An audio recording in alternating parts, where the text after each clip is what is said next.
Ma chérie, c'est pas parce qu'il te dit qu'il croit en Dieu, que voilà, c'est un fervent chrétien, il est fervent musulman, que tu dois avoir confiance en lui, hein. Souvent, là, c'est une technique, parce que comme ils savent qu'il y a beaucoup de femmes qui aiment les gens pieux, les gens religieux, c'est une technique pour passer, c'est-à-dire pour passer sans faire de bruit, pour, c'est que pour gâter même, pour vraiment, pour, vous avez compris, non? Voilà. Tu connais, hein, c'est Steph, créatrice de la marque Ma Soeur et Ventre Plat Jungle Tea. Donc, si tu as du ventre à perdre, hein, et que tu as des kilos en trop, 5, 10, 15, 20 kilos, contacte-moi, va choper sur le site, je m'occupe de toi. Si je suis fondatrice aussi de Beauty Booster Institute, produits cheveux 100% naturel. Donc, si tu as besoin d'avoir une roufa comme moi, va choper sur le site ou contacte-moi, je m'occupe de toi.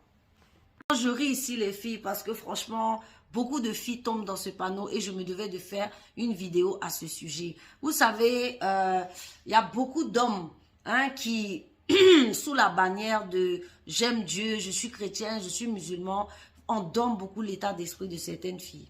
Oui. Parce que quand il dit ça, la fille se sent tout de suite en confiance. Elle se dit non, mais il est pieux. Ma chérie, ça ne veut rien dire. Continue de fouiller, continue de chercher. Quand il te dit qu'il est pieux là, au contraire, mais c'est là même tu dois en fait, c'est que tu dois mettre le radar à fond. Voilà l'histoire de cette jeune fille. Effectivement, elle a rencontré ce mec et tout, dans sa communauté religieuse et tout se passait super bien. Bon, bref, personne n'aimait ce mec dans la communauté, on se demande bien pourquoi, mais bon, vous allez le comprendre plus tard. Donc, c'est comme ça que le mec, il décide de faire le coco, c'est-à-dire taper porte et tout, vous connaissez l'histoire.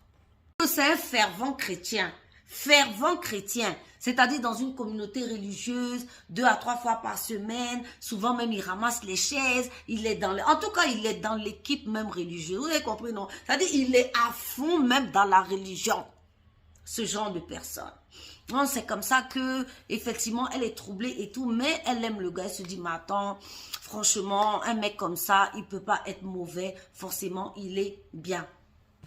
Donc, c'est comme ça que il fait le coco, comme je vous l'ai dit. Tout se passe très bien. Et voilà qu'un jour, elle tombe sur les messages.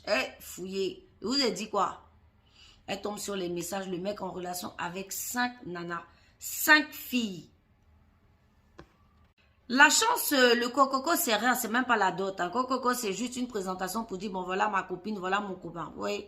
Donc, ma chérie, casse-toi vite de là, casse-toi vite. C'est un signe. Parce que vous aussi, les gens qui êtes dans la religion, c'est normal. Quand tu es dans la religion, tu aimes Dieu, tu aimes ta foi, tu as envie vraiment d'être avec quelqu'un qui est comme toi. Donc, quand la personne se présente à toi, tu baisses la garde. Mais non, il ne faut pas. Voilà, parce qu'il y a plein de loups qui